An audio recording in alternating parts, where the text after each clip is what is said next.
Hello, and welcome to Bare Necessities. My name is Bear, and today we're going to be talking about the Summoner class in Pantheon Rise of the Fallen. Summoner is one of the two primary pet DPS classes currently in Pantheon, and I'm having a blast on it. The normal DPS buttons are very simple to pick up and easy to understand, and Summoners offer a plethora of utility and debuffs as well. Also, the pets have a variety of spells that when used manually can be a great asset for your group or in solo play. So let's go ahead and jump into it. First, let's talk about your normal DPS buttons. Summoner's main DPS spell is a projectile line. This ability lets you stack multiple instances of the projectile buff, then you use the swarm projectile spell to release those stacks on the mob. There's definitely some ups and downs to this ability. For example, being able to stack 3 times and release big damage is super satisfying and does burst the mob. Also, if the mob is at lower HP, being able to stack only 1 or 2 projectiles before releasing them is a nice way to save mana, so I do love the versatility there. The downside is that if you are fighting yellow mobs or mobs that have no debuffs, and you get resisted on a 3 stack of projectiles, you're essentially getting resisted 3 times, which makes the spell very punishing in those scenarios, so keep that in mind. The second DPS button you use very often is Mana Bomb. This spell puts a debuff on the mob, and a few seconds later the bomb explodes, dealing damage and giving you mana back. This is outstanding for mana sustain, and you should use it on cooldown. However, make sure you aren't full mana when it explodes or you will miss out on the mana you receive. This also recovers mana even if the spell gets resisted. The third button is just a spammable no-cost spell called Panic Creation to use on cooldown. And that's it. That's all the damage you really deal personally as a summoner, so it's pretty easy to pick up in that sense. But where things really take off is with pets, so let's move on to those. There are 3 primary pets that summoners get in their first 14 levels, with a secondary pet at level 20 that you can summon at the same time. Before we get into each pet, I want to talk generally about the pet's mana.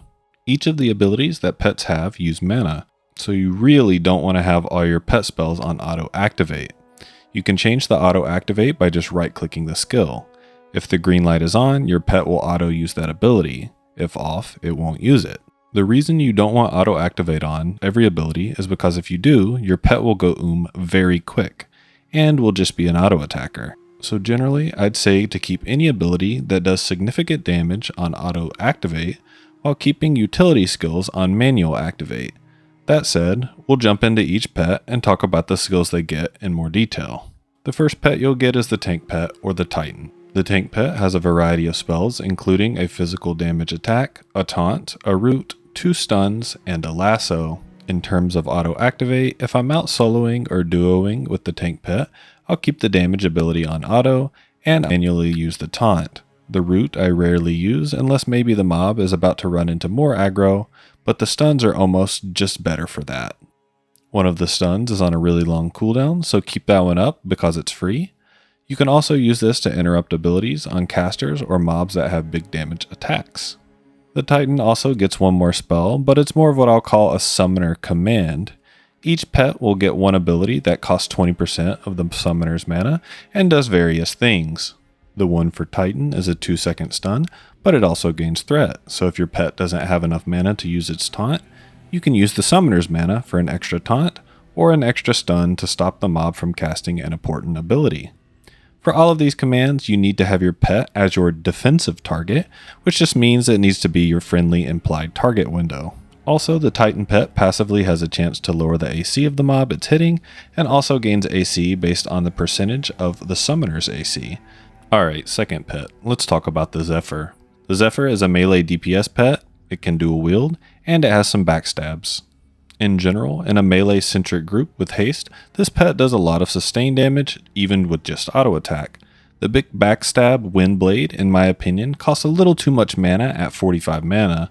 The pet command is Wind Dagger and does really good damage, but it is a 2-hit attack, so there is a chance that one of the hits could miss, essentially halving its effectiveness. I will mention that one of the active skills does give the group 5% run speed, which I guess could be kinda nice for a quick getaway if you have to run, but I've honestly never used it. Its passive abilities allow it to dual wield, as well as give it high avoidance, allowing it a high chance of dodging melee attacks. The final primary pet is the Fury or Fire pet. The Fury pet can only use one weapon, but has a number of nukes. The nukes have pretty good mana efficiency, so it's usually my go-to pet for DPS. I'm not sure overall if it's better than Zephyr, but it's probably a bit dependent on the group makeup. The Summoner pet command does big fire damage in one hit, and its passives are a damage shield and doing more damage if it's below 50% HP, kind of like a berserk mode. Again, between the two DPS pets, I'm not sure which one is the best, but I will say that the pet gear I can currently cast seems to favor melee DPS, so the Zephyr may be better long term. Feel free to test it, or let me know in the comments below if you're high level, which pet you feel like does the most damage. Before moving on from pets, I do want to mention at level 20, summoners get an Undying pet, which is kind of a secondary pet. As far as I know, it kind of acts like a bonus to your existing pet, but does have some spells it will cast based on what your primary pet is. I'm only level 16, so I haven't tested this yet either, but running around with two pets certainly looks cool, so I'm excited to get there. Next, let's talk about pet gear. With Necros, you can just equip whatever you want to your pet, but for summoners, you must summon your gear.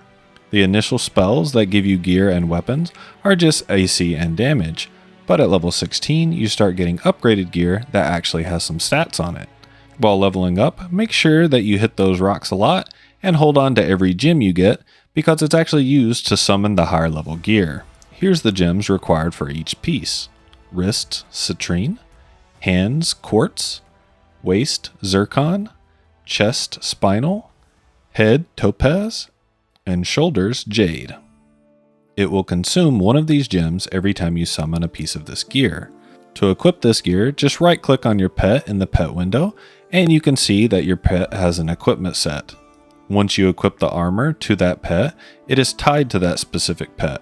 So you'll want to take off all that gear in between swapping pets and re-equip it once you summon the new pet. Next up, let's talk about pet buffs or acramental amps.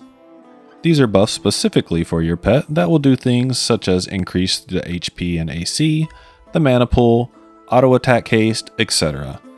Honestly, I found the mana pool one to be the best since the chunk of pet DPS comes from their abilities.